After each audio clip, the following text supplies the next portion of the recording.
I like to joke about adaptive intelligence. That's the other AI that people don't think about.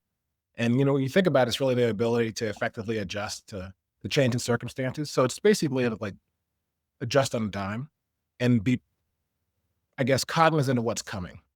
They keep telling us that it's all over for HR. The age of AI is upon us, and that means HR should be prepared to be decimated. We reject that message. The future of HR won't be handed to us. Instead, it'll be defined by those ready to experiment, adopt, and adapt. Future Proof HR invites these builders to share what they're trying, how it's going, what they've learned, and what's next. We are committed to arming HR with the AI insights to not just survive, but to thrive.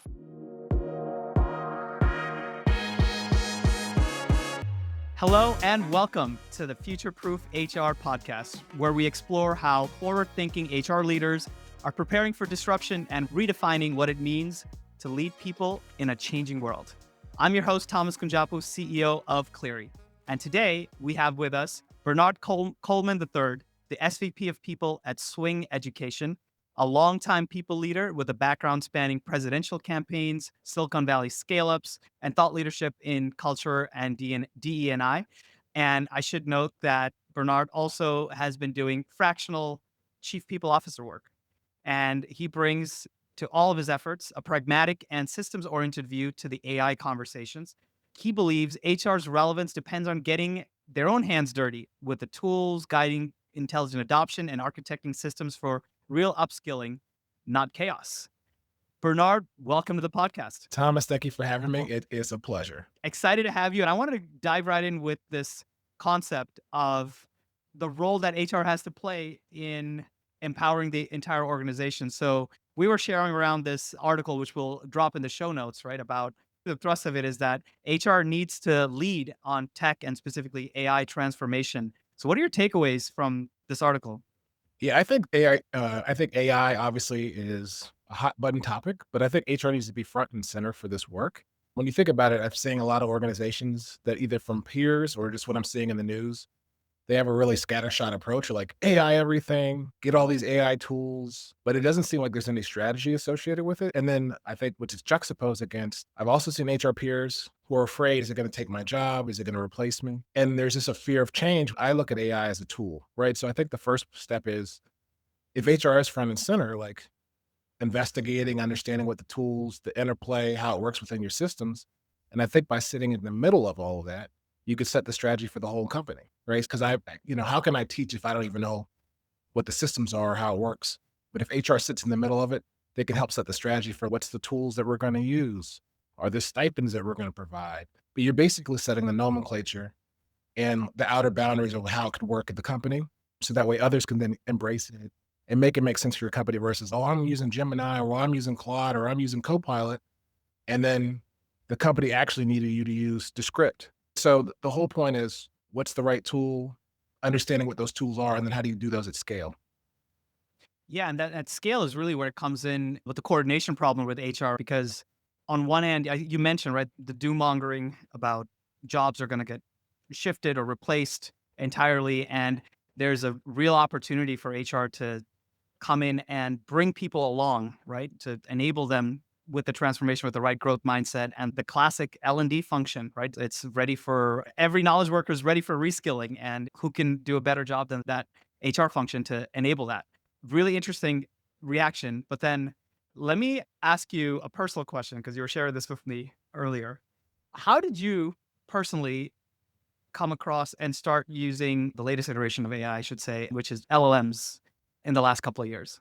Yeah, that's a great question. And it's funny. So when my daughter was in 7th or 8th grade, she had to do this like writing project for school, and she was using ChatGPT. And I'm like, what's ChatGPT? I never heard of it. And she's like, well, basically, we have to help write an outline. It's going to help us winnow down our outline so that we can write in a more structured way. And I'm like, this is interesting. I said, so she was teaching me, and this is a 7th or 8th grader using ChatGPT. And then after that, I started becoming, let me try to tinker with this and see what it is. And I was like reading articles about how AI, all the gifts and the curses that can come with AI. And I had read an article that somebody was conversing with AI and it said, leave your spouse. And this is talking about all the implications that AI could have. As an HR practitioner, I was like, this is this is an amazing tool. Like, there's this movie I saw years ago called Limitless. And for those who don't know, is a guy who's really smart, failure to launch type of guy, but he takes this pill that enhances his intelligence like tenfold for 24 hours, I think. But to me, that's what AI is like. If you're already doing really well, you could help optimize yourself and scale yourself, which are unimaginable, which I think that's pretty amazing. But that all happened from a conversation with my daughter and helping her with her homework. That's how I got introduced to AI. That's interesting. So then there's writing benefits. So you started messing around with it, but then of course you do what you do. How did that transfer over into just thinking about how it might, if at all, be used in your day-to-day work? Yeah, so in day-to-day work, like what I do, like I have my own little process, but I'll do like a voice note to my phone. It'll be like disorganized, probably full of typos just because it's capturing every other thing, every other word. But then I'll throw it in one of my favorite AI tools. So like right now it's Claude or Copilot, and I say, order this, summarize this, put this into a more logical flow, might be my prompt. And then it organizes it. It's in bullet points. And then I can just spit it out and then I can produce things much faster based off a voice note. Another thing I used to do is I like to write notebooks. I like the feeling of writing in notebooks, but sometimes it's just very time consuming converting it from your notebook into the computer, right? So what I do is just like I read my notes, organizing it, done. It is an amazing time hack when before I would have actually spent that time. But there's little ways all throughout the day that you can use to hack yourself and find different ways like writing a policy. You could write really bespoke policy. In the old days, you go to SHRM, they'd have a sample policy, maybe you modify it, maybe it still doesn't work for your organization. Now you can get really bespoke with AI and all the different policies it might be pulling from to create the new policy, plus what's your input. Yeah, any kind of writing job, right? So certainly writing policies, writing job descriptions is a obvious like way to get into it. And then let's talk more about the organization more broadly, right? Because the potential for disruption is not just, and obviously enhancement, right? Or getting limitless is not just for HR professionals. It's obviously the entire org, right? And it's certainly knowledge workers. What does that mean then in terms of the future of the organization itself? One thing you were telling me about was about how adaptive intelligence is going to be a core skill going forward. So tell me more about what that means and especially how do you gain it or how do you teach it or how do you enable it, especially from an HR perspective? Yeah, I like the joke about adaptive intelligence. That's the other AI that people don't think about. And when you think about it, it's really the ability to effectively adjust to the change in circumstances. So it's basically like adjust on a dime and be cognizant of what's coming. So there's cognitive skills, there's emotional intelligence, but it's really trying to navigate all the complexity that's coming. That to me is what adaptive intelligence is. And so you think that about that from the organization perspective, I think that's really important. When we were talking earlier about a lot of organizations are kind of scattershot in their approach. So if we want adoption of AI, what's the best way to do it? And it's effectively a big change management process. So I think you start at the upper levels and say, what are we trying to solve for? What is our problem? And then you work backwards from there. So I mentioned that company that's giving the AI stipend to their company, to their employees and say, use AI. Well, that's good and it's engaging people to use it. We don't know what tools help the organization. We don't know if it's to the benefit of the employee. We don't even know if they're learning it or what if it's underutilized. So there needs to be some form and function to it. So I think you start at the executive level and say, what are we solving? And what is our business model and how will AI serve that? And then I think you go from there and set the vision there, communicate it to the staff, talk about what this program is, what's in it for me, the who, what, when, where, and how, and why. Because I think if you could tell people why this is important and what's in it for me, I'm more likely to adopt it, to engage with it, incentivizing it because now it's free stuff, it's an employee benefit. And then I think you have to give structure. You say, these are the tools we're using. These are the tools we're using and why. This is why it'll help you do more effective and greater work so you can focus on the strategic work that you want to do. And I think more, even before that, do we even understand what we're doing? What's an LLM, right? What is artificial general intelligence? Like the terms, what are the terms that we're using? What are the Mhm. tools that we're using? So I think you almost need to start before you even give out stipends and all that. Start at 101. What is AI 101? And take everybody through that. And then maybe class 1 or 2 is what are prompts? It's an effective prompt, but like really help people get grok with it. And then once they understand how to use it, then bring out those tools, the approved tools of the organization. Then I think people be more adaptive to it. And that to me is adaptive intelligence, thinking about where we're going, how we're going to use it, and then bringing staff along as opposed to kicking and screaming or like directionless, where it's like, we're doing AI, but how? Why? I think if you can answer that, that is an effective change management process, and that's adaptive intelligence and thinking about how do you successfully implement it so that's to the betterment of your organization or whatever you're trying to achieve. This has been a fantastic conversation so far. If you haven't already done so, make sure to join our community. We're building a network of the most forward thinking HR and people operations professionals who are defining the future. I will personally be sharing news and ideas around how we can all thrive in the age of AI. You can find it at gocleary.com/Cleary-community. Now back to the show. Yeah, that's interesting. Like let's talk about like how companies tend to get into these programs. Are you right? I think in saying this is really a massive change management type of project, right? And once you get to the point at the executive leadership level that you decide, hey, we need to be whatever the buzzword is, AI first or AI forward, or everyone needs to be using AI constantly, and or whatever you end up saying. I guess what you're saying is one way that companies then do what one thing that companies then do as a next step is say, here's a stipend, or everyone go buy for 10 bucks, 20, 50 a month. You can use whatever tool you want and figure out on your own, and just give theoretically massive agency to everyone in the organization to just go figure things out. I don't think most companies even get quite to that level, but even if you get to that, I just want to just push back a little bit on the thinking. What if that is the way? Like, what if what if that is adaptive intelligence? Like, your people need to figure out on their own what tools to use, what workflows they have today, and someone in engineering versus in product versus in sales, it could all be very different, but you're exposing the skill set of adaptive intelligence by people figuring out what tools that would improve like what they're doing. That, I guess, what's a counter argument to that, or what would that leave on the table exactly? Yeah, I think that's a very good point. I think if you're going to centralize it, it can't be so rigid where these are the three tools for the entire company. Every department has different objectives. So let's say I'm using an HR for recruiting, for employee sentiment, and something else. So the three big rocks or three big objectives that we're focused on. But perhaps in engineering, it's a totally different objective. So I do think maybe not at the company level, maybe at the department level, like here's your menu of things that we're going to do. Here's structurally how you should do it, but offer 3 to 5 tools that still align with what you wanna do. So that way, I think you create boundaries and then allow people to paint liberally within those boundaries, but I think you do have to set some structure. I often joke, I don't know for folks that be in the Cheesecake Factory, if you go there, it's a delicious experience, but they have a very big menu. Like, you could be flipping through it all day, like, it's like a book. Like, give me the specials. Give me the specials per department.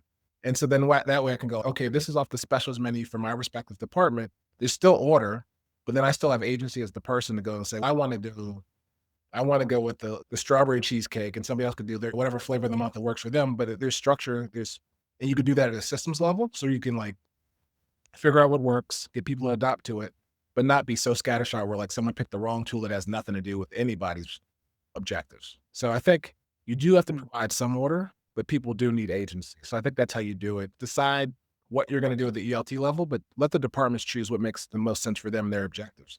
So that way they still have that freedom. Because I know otherwise managers might be like, you're handcuffing me here. I had so much tools that I wanted to use, and now you're saying I can only use Gemini. That's not going to work for me. So you have to have some flex in the system. That's a good point. And maybe, yeah, having some specificity at the department level, but or boundaries, guardrails at the department level. And maybe it's the classic, just KPIs, OKRs, goal setting.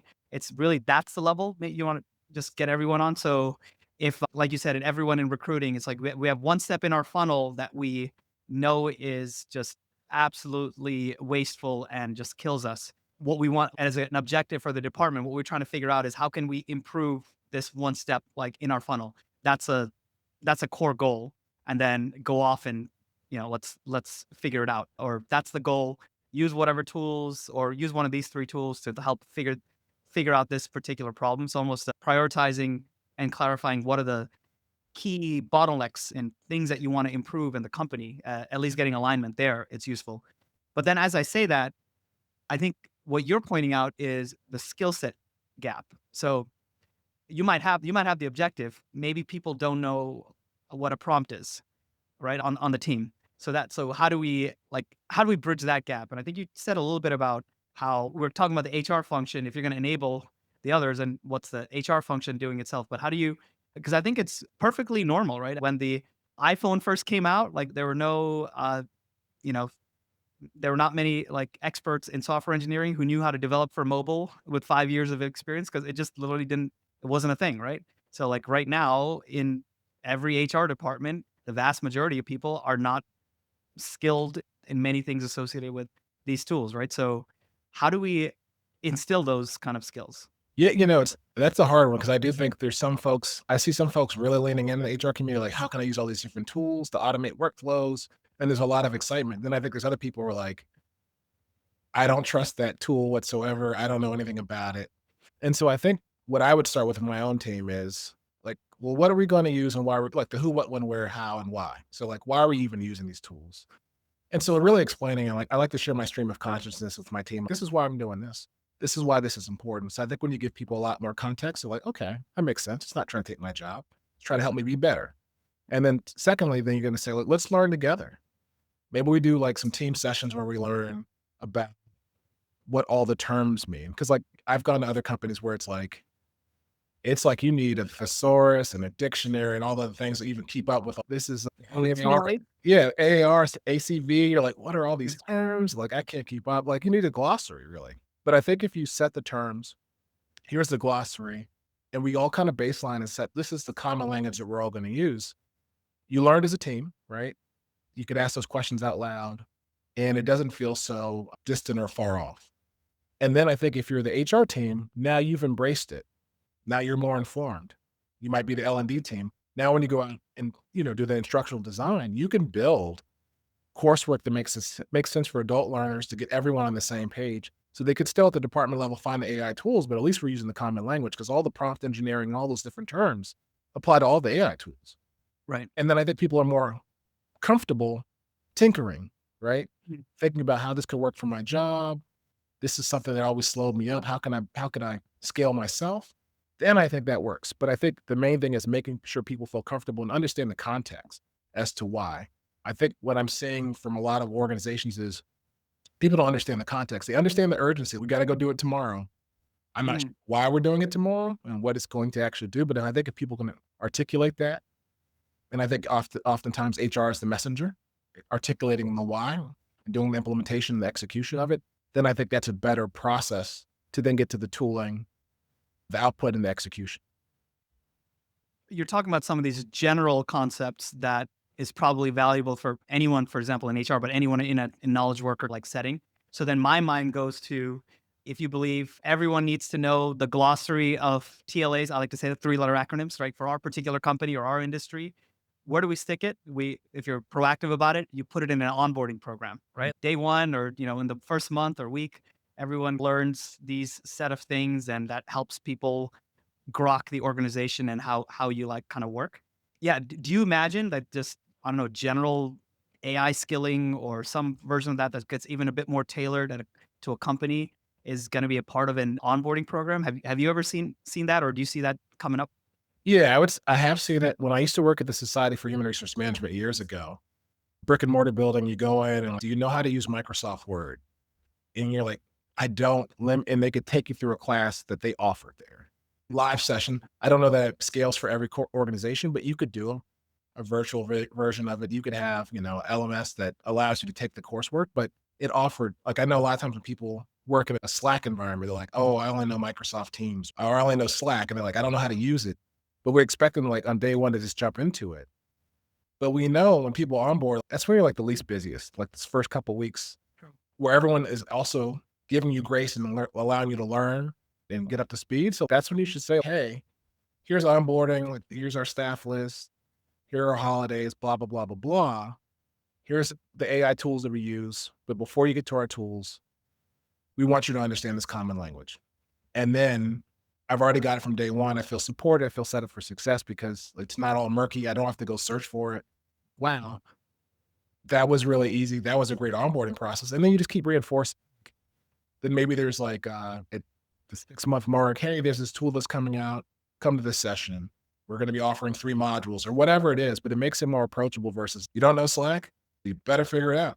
I don't know that I'd be like, I wonder how this is going to go the rest of the time at this company versus here are all the tools. They're really accessible. You want to be taught how to use it. You can learn on your own time. Whatever you need to do, it's here for you. I think that's how you kind of passively or even aggressively help people get on track to what you want them to do as it relates to the tooling at your organization. And it meets them where they are as opposed to like this very rigid way of going about it. So I think that to me, the smarter way is the path of least resistance by saying, here's this approachable way to embrace these AI tools and what we do here at X company. Yeah, as your daughter's generation comes into the workforce, like they're going to be AI native in some ways, or you're just using these things while your brain is like still forming, and just like the way previous generations like grew up Googling or knowing how to like make a phone call. Now that's the most complicated thing, but I wonder if even beyond just at a company onboarding level, are we going to be at a place where societally for every knowledge worker, it's almost like to some degree the responsibility for every company, anytime someone comes into a new role, to get some like fundamental education about how to use like AI just to get people up to speed, just because it's fundamentally different in how you might approach any particular kind of problem. So yeah, I wonder if there's in a 5 or 10 year timeline or horizon, there's the way you just do work is going to be so different that it's a responsibility almost of every organization to bring people along, even selfishly, but then that's needed at a societal level to keep the workforce employable. Yeah, I think it's gonna to have a high adoption rate, you need everybody in. I think the other thing about it is like we want people to have the AI fluency, right? And how do you increase adoption? By making it as accessible as possible. So I need as many on-ramps as possible. When as a new employee, as I'm upskilling, at the end of the day, like the message is I'm investing in you and making sure you're successful, right? So that's what the what's in it for me. But I also think is the more we all participate, the better we make the systems, right? Like, the other topic I've been thinking about lately is like AI ethics, right? There's all these ethics that are associated with like how are we using it, how are we using it responsibly. By including more and more people, I now have their input. So not only they're training and learning how to use the tools and they know the vocabulary, they might be saying, I don't think we should do that here, or I think we should build some guardrails. And I become more informed in how I use it because I've actually engaged with it versus never having used it, but saying all the things you should or should not do, but not being informed. By engaging with it, I think you have a more informed perspective to help make it better. And I think to your point, 5 to 10 years from now, like then I'm not going to say it's going to be perfect, but I think with more input, it will be much better. Absolutely. But then the technology itself will keep changing in that time. So we'll always be keep playing catch up. But let me ask you $1 million question then. There's this company that is interested at the exec level in ensuring that everything is more efficient and people are using AI and magically are in this new world. How do you pitch an AI driven L&D program internally, whether it's onboarding or otherwise, especially when in practice, what ends up happening is like the response is it's too early or budgets are tight, or yeah, we'll just have managers have a little stipend to do whatever they can do. And we've got these other things to focus on. Because does it boil up to the point of being urgent, or and should every company really be investing in this direction or to some degree? And how do you actually get the team to buy in on a L&D program like this? That's the hard part because I think I've been in environments where they say we have these robust learning and development offerings, but the company offers no time to take it. And you're like, okay, what's the incentive for me to go do? And You got your weekends, right? right, you got your Yeah. weekends, right? Well, I don't want to spend time with your family, but you should be working on it. So it's just, Right. so what was the point of all this robust L&D infrastructure if no one's going to take it? So I think you have to incentivize it in the right way. One organization I worked for, which was really cool, was badges. So it was gamification so like on the intranet, if you took these courses, you'd see the badge. And then that badge was like a bragging right. Oh, I got badge 101. And everyone could see it whenever you went on the internet. Like you could, as you drill down the org chart. So let's say you see the CEO, you could see in his profile that he took in all his directs, and you just keep drilling down, you'd see all their badges. And I found that a lot of us were like, I want to get that badge. And then so it was so good that those badges, you could even put it on like LinkedIn and say, I'm certified in X, Y, and Z. So people are incentivized to go and take the coursework just because of we talked about upskilling, but like now I'm more marketable, right? So whether I'm at Mhm. X organization or Y organization, I now have a badge in engineer prompts, a badge in workflows, but whatever the badge is, like now I'm more marketable. And so people are incentivized out of self-interest to go do it. But I think in terms of the organizations making time for it, like I think that's gonna have to be, you have to say, hey, everybody gets 1 day a week to do this for retraining and upskilling. So maybe it's an offering where people can all show up because I find people will show up if others will, because out of accountability, like going to the gym. If your trainer's waiting for you and you're already paying for it, you're gonna like, I'm gonna go. I'm gonna skip. Mhm. But you have to figure out ways to like, help people get there versus saying, I'm gonna skip it today. You're right. There has to be a level of commitment. And then I think if it's important to my boss, then of course it's important to me. Like, you can make it happen. But you have to put all those structures in place to help encourage it. So, given your background in different types of organizations, from highly regulated industries and organizations to like fast moving startups, how would you adapt this general counsel you're giving, right? Like, how does it shift? If you're just thinking through the different types of organizations, if someone's like listening and saying, Yeah. my org is like this, right? Or that's for the whatever, the companies that sell AI, they're the ones who are going to be like using it. Yeah. Or would you think it's actually different? Like the needed rate of adoption or the amount of investment in L&D or like upskilling and reskilling? I think it's definitely gonna be, it depends. So if you're a highly technical workforce, and there's a great deal of area for automation that doesn't occur. Like to me, yes, you should be automating and figuring out ways to improve your existing workflows, especially if it saves you time, money, and then you could focus on more of the strategic work. So I always say kind of work backwards. Like, what are we trying to solve for? I think that's the real thing that I say is the issue is like people don't know what they're solving for. I just want it because it's shiny and new. I need all that AI. But what are you gonna go do with it? Like, I don't know, but I want it. I don't know if that's a strategy. So the strategy is if I have this AI tool, it will make us this much more productive, or that's the thesis, right? Yeah, can I just answer that straw man? Like Yeah, yeah, the board that's in the leadership team's mind, that's just like saying, I need the AI, I need the AI. What they're saying is, yeah, I want our cost structure to shift. So we want to do twice as much work at the same kind of cost so that our revenues will grow. And I believe, or I think, or I've been sold or I've been exposed to the idea that with these quote shiny tools, we'd be able to just do like way, way more, right? Than we're already doing. So let's do that. okay. Magic fairy dust. Let's make that happen. So okay, so now we have to increase output by 2x, but decrease overhead, right? So okay, Right. so I think we know what the problem we want to solve. We want to decrease overhead. So then I would look at the departments that are primed for automation, like, and so that's going to be some changes. Like we have to make some. Those are going to be some design choices that have some pros and cons. So I think at the executive level, like we're figuring out maybe even one level down, below that, it's like figuring out where are those areas that we know, because over time, like certain areas, like this is totally manual work. We should not be spending our time doing that. So I think that's the low hanging fruit, and I will go after those. I would say this is how we can get it down to get to our target, because there should be a numeric target that we're getting at. So let's say, hey, we want to spend $5 million. So now you're working back from that $5 million mark, and we say, and these are the tools that we know can do it. Because a lot of folks say it can work. And this is like, and then people go and say, and then we bought it, and then it was a whole different story. So And you do need to have some slack in the system for experimentation and things to go wrong and slowly get there while you build the capacity, right? right, I mean, because you gotta have. There's going to be some hits and misses, and then you got to qualify that these things can actually do what they're going to do. Because some of them can, and some of them are awesome, right? And so you do have to have patience for that process. Like have a reasonable timeline. You say we want to get 5 million, by down by Q1. You're like that's a mighty big ask, right? Mm. So like it needs to be a realistic goal, but attainable. So I think what I would do is focus on the numerical target that I'm shooting for. I would look across all the departments to figure out like where's the automation opportunities, or the places where it could just be like we're going about this all wrong, or what's my configuration. So then once we have that kind of working statement, then I think you can start contextualizing, explaining why we're doing this to everyone. Like, so we're trying to save $5 million. We think we increase output by 2x. This would be a game changer for our business because we can go do a Series B raise if we Right. can show the market that we're doing this well, right?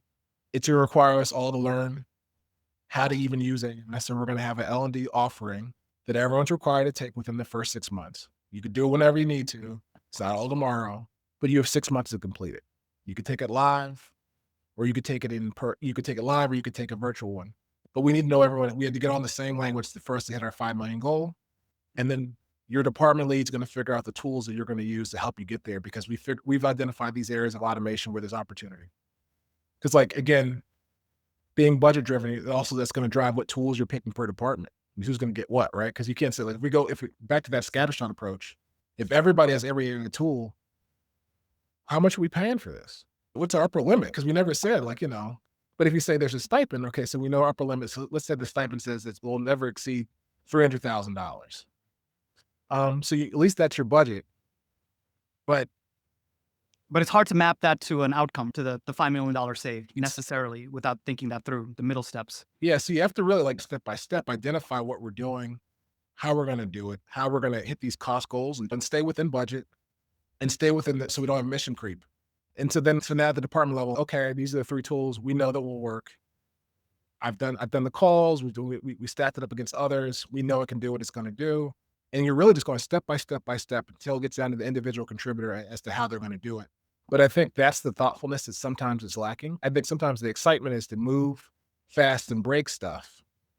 But I would say move fast and bring everyone along, and try not to don't break your product or whatever widget you're putting out there. So I think if you move fast and bring everybody together, then you're going to have a higher adoption rate.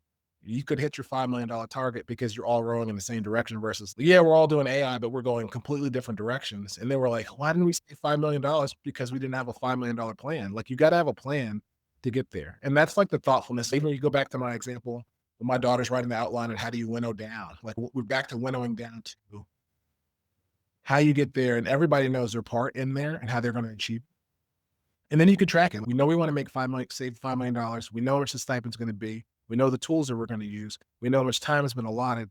We know we could look in the LMS and we can see how many people are actually even taking the trainings, and you can see is it being adopted. I can look at engagement surveys and do people feel better about AI? So I have all these different measures to say, is it working? And then hopefully like your thesis is correct. We've increased output and now we're dominant in our market based upon these things that we did. And you could point back all these proof points that we did this, and this. And we believe that that impacted our product and our output by this much because we did these things. That's to me the smart way to go about it versus like get all the tools. And then like, did it work? I don't know. I can't, because if you do it that way, you can't conclusively point at anything. You just like, I think it worked. Okay, so there's a couple of things in there, but I want one quick follow-up because you just mentioned it. There's like this, it's almost like a solution to a problem that has been on my mind, which is that we know that from a broad employee-based standpoint, there is like this malaise or doomsday scenario around AI, that there's like this sentiment, that is palpable, I would say, out there, right? That this thing is, my job is gone or it's going to be completely different. And I'm like working scared and so there's a sentiment there. So you said something there about actually how within a program, we're talking about L&D programming from HR, but even if you didn't have that, getting a sense of the sentiment about AI and like the sentiment of the employee base towards AI and seeing if that would shift could be a very important one, right? Associated with outcomes with an L&D program associated with that. I just wanted to double click on that because I don't know, that's not a standard question, right? That you're like thinking about, but maybe it needs to be more standard about, or maybe there's a more generalizable way to talk about just your feelings towards your role and the where it's headed in the future. Maybe there's some proxies, but having something very specifically about your feelings towards AI and your job, is it an enabler or you're fighting against it? There's probably something like might come to the fore as something more standard in employee surveys. I think so. Like, I admit it's not one that I've asked. It's usually what's the net promoter score, how Right. your sense of belonging, your connection to our mission. I'm thinking about like employee stickiness and retention from that standpoint. But I do think it's an interesting question that could have proxies, or you could ask it, on the nose, because then I can measure and say like, since we implemented this and then we've asked this question quarter over quarter, we've seen the increase or decrease based upon the following actions that we took. And then we can conclusively say, yes, this is a factor in a team by team, right? This team really embraced it. And this team is totally Yeah. running from it. I think it'd be instructive in terms of, and then putting HR back in it. HR would be like distilling that and saying, Joe Blow in your department, looks like everyone's afraid of it. Things that we can do to get in front of it. Or maybe there's something the manager's doing. Like your manager seems to be making like, you're fired or else. You could find out like where there's smoke. Right. And so I think that's a question people should ask if you're really trying to find out the efficacy of AI and its adoption at your workplace versus just saying, have at it, figure it out. That's again, to Right. me, that's not a good strategy because then I don't know if it worked or not. I'm just guessing. And in some ways, it's a proxy to the higher level concept that you mentioned, which is about the other AI, right? The adaptability index. So if that's almost like going back to that straw man board argument that I had, which is we need an AI ready workforce and we want to save a lot of dollars and we're going to be future ready. And there's like a way to translate that into something. Yeah, we are getting to be future ready as a workforce through some of these data points. But the other follow up I had for you, which I think is super important, is we talked a little bit about the planning and the strategy around knowing what you want to do. And then ultimately you want to translate that into work streams and you're put yourself in the position where you're talking with your direct reports or the individual contributor who is not as well versed in AI. How do you have that conversation? So what does that look like to, and let's keep it within an HR context, right? For an HR individual contributor or, an HR generalist or a people ops person, what does that conversation look like to get them rolling, get them going, to get them feeling what you are about? I'm trying all these things on my personal side. I've done a couple things myself. We have a goal here also. And how do you bring them along? Yeah, it's a great question. So I think there's something in communications, three touches, like three-way. You touch them three times with this communication before it sticks. Sometimes it takes more than three. So I'd first do it at the group level. Like maybe I do a people team offsite. And I'll say, here are our three big rocks for the year. These are things we're focused on. One of them is AI enablement. Then I share my stream of consciousness. This is what AI enablement means to me. And then to your point about, I think if you model it, your team will mirror it because you're like, I'm almost giving permission, like, look, I'm doing it. You can do it too. And I'm saying I'm using these tools. This is how it's helped me. So now, like, you're going, okay, that seems more approachable. But then, even though you share the larger context for your team, there might be one or two people like, I'm still not messing with that Right. ChatGPT, not for me. So then now you're down to one-to-ones. Hey, what'd you think about our team offsite? And the challenge I put towards the team to figure out the tools. These are the three tools we're going to use because it's going to help us where our snag, our top of funnel, and that's understanding sentiment better in terms of like reconciling all the comments and our total rewards tooling, whatever it is, right? And they go, I don't know. I would say this is going to be part of everyone's development plan. So that's not so I'm just picking on it. Everybody, universally, I'll ask everyone like, what's this part of your? I would almost put in their development plan. Here's what you did well over the last quarter or half year, whatever, how long people's what the cadence for performance management. But this is what you did. This is how you did it. This is what I like to see over the next 6 months. So I'm codifying it. I said in the team, we're all doing this.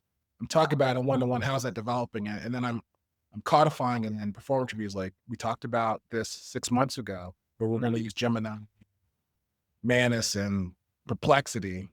How's that going?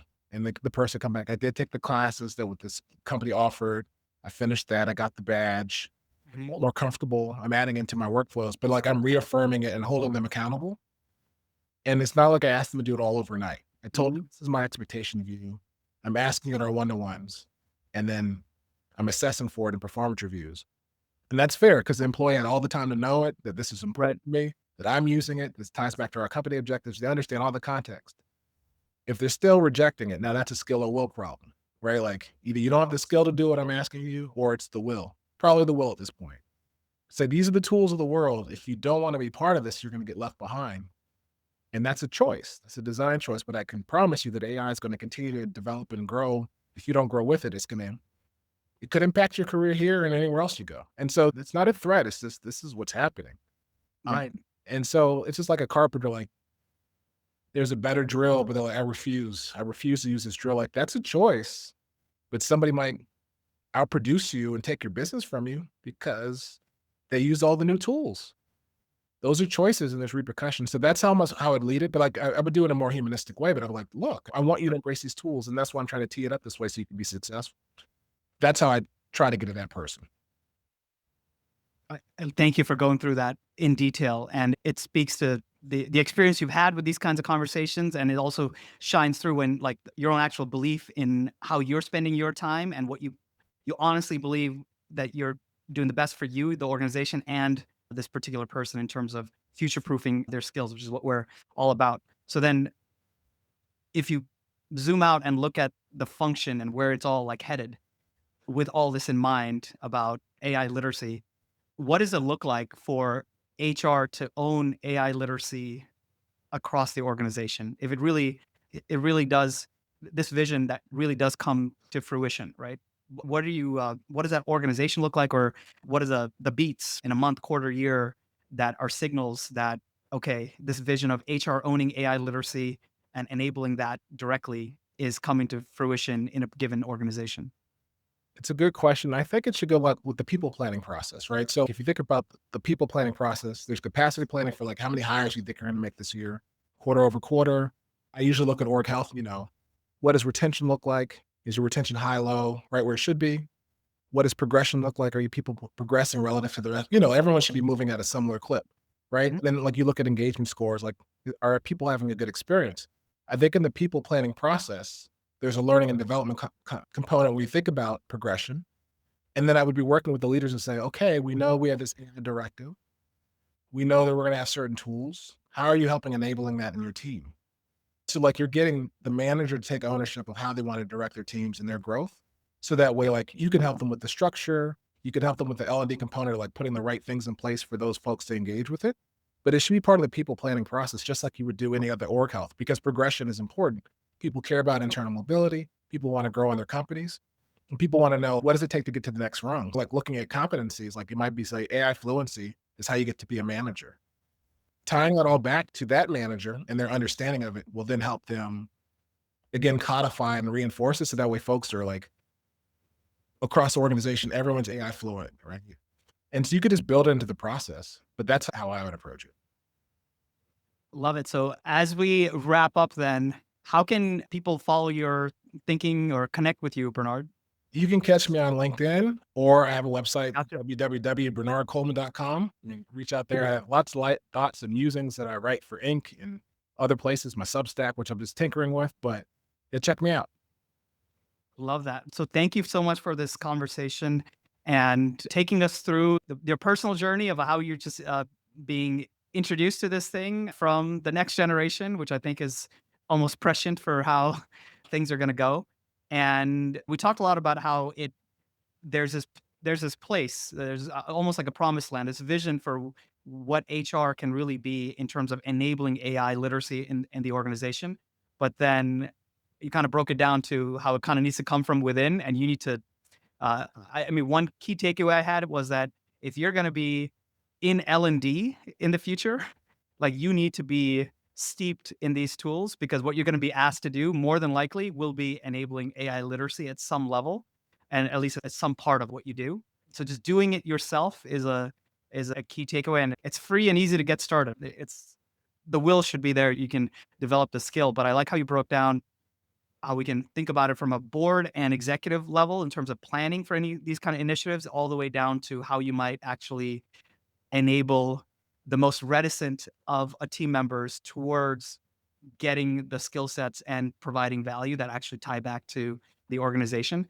And it's a time of change, right? So I think it's great to hear a perspective on just embracing it and knowing that the future is going to continue changing, right? And this is the way to future proof yourself. So thank you for that. It's a really interesting conversation, Bernard. And we'll put in a couple of those links in the show notes so you folks can connect with and follow Bernard. And with that said, to everyone out there who is looking to future proof their own organization, HR or otherwise, good luck and follow along as we help you thrive in the age of AI. Bye now. Thanks for joining us on this episode of Future Proof HR. If you like the discussion, make sure you leave us a 5-star review on the platform you're listening to or watching us on, or share this with a friend or colleague who may find value in the message. See you next time as we keep our pulse on how we can all thrive in the age of AI. Hey, it's Thomas again. One quick question before you go. Are you and your HR team tired of answering the same employee questions again and again in Slack? If yes, our Cleary AI-powered Slack bot is here to help.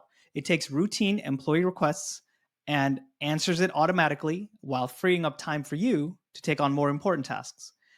At the same time, it automatically builds up an HR knowledge base as you go. It's quick to set up, works right in Slack, and you can try it for free. just head on over to gocleary.com/HR-chatbot to install it. It's again, gocleary.com/HR-chatbot. Thanks again.